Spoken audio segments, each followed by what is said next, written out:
नमस्कार. ज्योतिष किचन मध्ये तुमचं सगळ्यांचं स्वागत आहे. आज आपण बघणार आहोत सोयाचे कटलेट.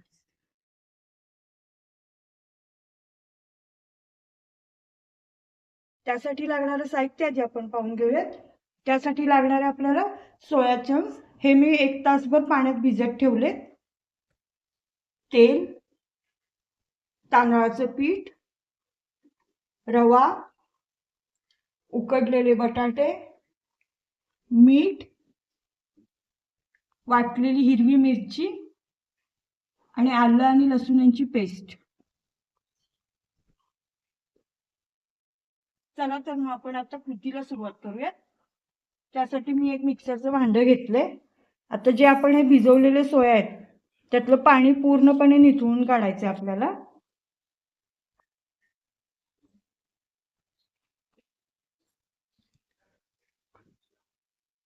आता आपण हे सोया मिक्सरला बारीक करून घेतले. आता यात पुढचं साहित्य घालण्याआधी आपण गॅसवर तेल गरम करायला ठेवूया.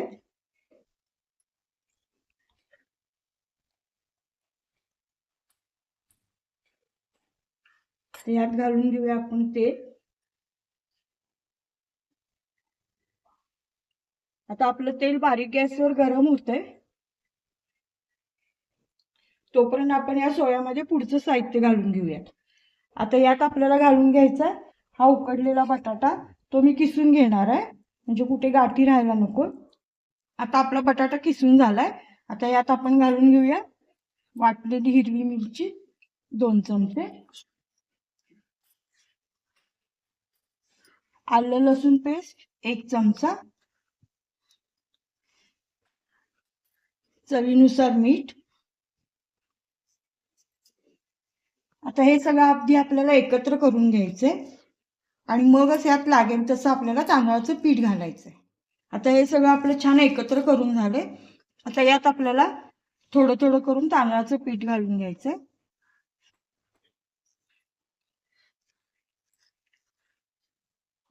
आता यात बसेल इतपतच आपल्याला यात पीठ घालायचंय जेणेकरून आपल्याला याचा गोळा बनवता येईल. आता आपण तांदळाचं पीठ घालून हे छान मिश्रण एकत्र करून घेतले. आता आपण ह्याचे छोटे छोटे गोळे बनवूया.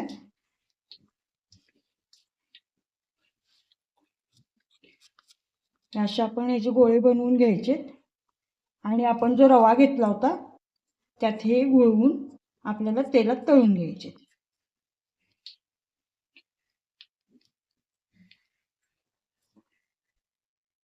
आता आपले कटलेट दोन्ही बाजूने तांबूस रंगावर तळून झाले.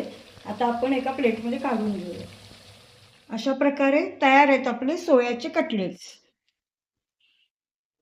तुम्हाला जर आजची आमची रेसिपी आवडली असेल तर अशाच छान छान रेसिपी पाहण्यासाठी आमच्या व्हिडिओला लाईक करा, शेअर करा आणि चॅनलला सबस्क्राईब करा. धन्यवाद.